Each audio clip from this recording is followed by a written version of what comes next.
Ada seorang ibu namanya Siti Asiyah, seorang muslim, mengizinkan anaknya ditahbis menjadi pastor di gereja Katolik. Nama pastor ini adalah Robertus Bellarminus Ascianto. Kita akan berbicara banyak tentang ibu ini, mengapa sampai anaknya menjadi Katolik dan mau menjadi pastor. Tapi sebelum itu saya mau katakan, pace e bene, masih di mea culpa, masih di channel yang sama. Dan sebelum berbicara tentang informasi-informasi ini, saya masih ingatkan para sahabat, jangan lupa kunjungi channel Minorsum. Di sana ada renungan-renungan harian yang sebisa mungkin kita buat untuk merangsang renungan pribadi kita tentang bacaan-bacaan dari kitab suci. Link videonya ada di deskripsi dan di komentar yang dipin di video ini. Jangan lewatkan, dan terima kasih kalau mau mengkomen, share, dan subscribe. Satu dukungan yang nyata. Baik, kita mau berbicara tentang Pastor Robertus Bellarminus Ascianto. Mengagumkan, untuk saya mengagumkan cerita ini. Ibu ini, Siti Asiyah, seorang muslim, dan dengan pakaian muslimah, dia memakai jilbab ke acara tahbisan dari anaknya. Ditahbiskan di Seminari Tinggi Santo Paulus Ledare Ero, Maumere, di Flores, Nusa Tenggara Timur, tanggal 10 Oktober 2015 pada hari Sabtu. Ya, ini bukan cerita yang baru, tetapi toh masih penting. Sebagaimana nanti kita akan dengarkan dalam salah satu artikel dari dokumen Optatam Totius tentang pendidikan imam, sebagaimana diluncurkan pasca konsili Vatikan II, kita akan dengarkan bagaimana pendidikan imam dipengaruhi oleh lingkungan dan pentingnya pewartaan tentang menyadari panggilan dalam hidup orang Katolik. Ibu Siti Asiyah berasal dari Jawa. Sebelum pergi ke Flores, Ibu Siti Asiyah dan suaminya punya satu putri yang dititipkan pada kakek dan neneknya. Di Flores, Asiyah melahirkan Ascianto yang kelak kemudian 31 tahun kemudian setelah lahir menjadi pastor. Itulah yang kita sebut tadi, Pastor Bellarminus Robertus Ascianto. Tapi sang suami kembali ke Jawa dan meninggalkan Ibu Asiyah seorang diri bersama bayinya Ascianto kecil ini. Ibu Asiyah sehari-hari bekerja di rumah sakit Santo Rafael Cancer di Flores Barat. Dan dia menjadi seorang single parent untuk anaknya yang kecil. Dalam mendidik dan mengasuh anak itu, dia menjadi seorang ayah juga seorang ibu serentak mengambil peran seorang ayah. Ascianto kecil bersekolah di lingkungan Katolik. Sekali lagi lingkungan. Tentu karena lingkungan inilah Ascianto memiliki panorama tentang kekatolikan. Dan termasuk lingkungan ibunya juga, tempat bekerja ibunya ada di rumah sakit Rafael yang rumah sakit Katolik. Anak itu sendiri mau masuk Katolik sewaktu dia kecil. Mungkin sekitar sewaktu SD. Begitu kisah provinsial SPD pada waktu itu, Pastor Kleden. Dan kemudian ya Ascianto masuk seminari menengah, dikatakan masuk seminari dan menempuh pendidikan menjadi imam. Saya tidak begitu yakin apakah seminari menengah atau ke kelas persiapan atas kemudian ke seminari tinggi. Bisa dicari informasi tentang ini. Suatu waktu ketika mau menerima tahbisan dan dalam proses di seminari, Ascianto berkata, ibu saya mau melanjut pendidikan ini dan saya mau menjadi pastor. Dan ibu ini berkata, Mama Asiyah berkata, ikuti suara hatimu. Kalau kamu pikir menjadi pastor itu adalah panggilan, just do it. Kurang lebih begitu dikatakan. Kamu ikut panggilan hati kamu. Begitu keterangan dari provinsial menjelaskan bagaimana Ibu Siti Asiyah mengizinkan anaknya mau menjadi pastor.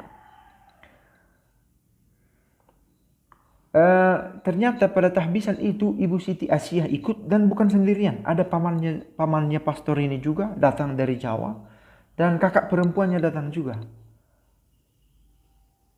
Dan ini merupakan bentuk dukungan yang nyata yang didapatkan oleh Pastor Ascianto atas tahbisan yang dia terima.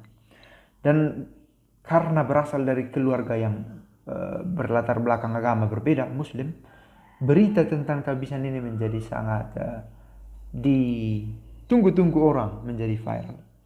Maka kita mau masuk sebentar ke dokumen dari gereja. Otatam Tocius, pendidikan bagi para imam. Dikatakan begini, tugas memupuk panggilan terletak di pundak seluruh masyarakat Kristen. Padahal kenyataannya Ibu Siti Asia adalah seorang Muslim. Tetapi perannya dengan mengatakan ikuti panggilan hatimu turut berpengaruh pada panggilan dari Pastor Asyanto, yang akhirnya pada usia 31 tahun dihabiskan di seminari tinggi di Ledalero pada tanggal 10 Oktober 2015. Guru dan semua yang dengan salah satu cara menyelenggarakan pendidikan anak-anak dan remaja, terutama Serikat Katolik, harus membina remaja agar dapat mendengar panggilan ilahi dan mengikutinya dengan sukarela. Nah ini, sukarela. Kadang ada orang tua yang terobsesi dan akhirnya anak karena tidak mau mengkhianati cinta orang tua mengikuti keinginan orang tua. Atau ada yang anak sangat ingin tetapi orang tua tidak mengizinkan, tidak ada kesukarelaan, maka panggilan tidak berjalan dengan mulus. Keluarga yang seharusnya menjadi alamat dukungan yang paling nyata yang didapatkan oleh seorang calon imam tidak memberikan dukungan. Keluarga tidak memberikan dukungan, itu menjadi satu bisa saja menjadi tantangan yang mendewasakan, tapi bisa saja menjadi batu sandungan yang mempersulit panggilan. Nah, dikatakan kemudian Konsili Suci menganjurkan sarana usaha yang perlu diteruskan secara turun-temurun, dua yang tekun, untuk menggalakkan panggilan. Diperlukan dua-dua dari pihak kita. Pertobatan orang Kristen, supaya semakin nyatalah bahwa kekatolikan ini membawa semangat hidup yang positif. Sehingga orang terpanggil untuk semakin menghayatinya, dan orang yang terpanggil ini ada yang ingin menjadi imam di dalam gereja. Lalu pendidikan yang makin hari makin perlu dan makin mendalam diperlukan. Nah ini tanggung jawab yang utama dari orang tua. Sekali lagi bahwa ternyata Pastor Asyanto yang berasal dari ibu Muslim, seorang muslimah, menjadi pastor tentu karena pendidikan yang dia dapat bukan hanya dari keluarga tetapi dari lingkungan terdekat, lingkungan kerja ibunya atau lingkungan pendidikan sekolah. Maka guru sangat penting juga perannya. Dan saya mengingat bahwa guru-guru ikut membantu memberikan imajinasi atau konsep kepada saya tentang apa menjadi pastor, tentang pentingnya menjadi pastor dan lain-lain. Pewartaan yang diberikan baik lewat pewartaan dan pemberitahuan pendidikan itu, baik lewat pewartaan dan katekese maupun lewat rupa-rupa alat komunikasi sosial, itu semua dibutuhkan untuk menjelaskan hakikat dari seorang imam di dalam gereja. Media sosial sudah dibahas pada tahun 62 sampai 65. Bayangkan, ini satu dokumen yang visioner betapa media sosial perlu kita tunggangi untuk berkatekese. Mengatakan butuh panggilan imam di gereja. Kita butuh orang-orang yang membimbing atau memimpin kita secara liturgi sakramental di dalam gereja demi kelangsungan gereja ini sendiri. Maka seringkali orang mengeluhkan kualitas imam sekarang. Itulah yang mau. Sebenarnya ada banyak orang muda yang lebih berkualitas hidupnya tetapi tidak mau. Nah, di mana masalahnya? Nah, para sahabat, ternyata pendidikan yang lebih intensif bagi para calon imam sudah dimulai sejak dari keluarga, di sekolah, dan kita sendiri. Semoga panggilan semakin bergejolak, semakin flourishing, mekar, dan gereja tetap bertumbuh, tetap bertahan, mengajarkan ajaran Kristus sendiri. Pace bene.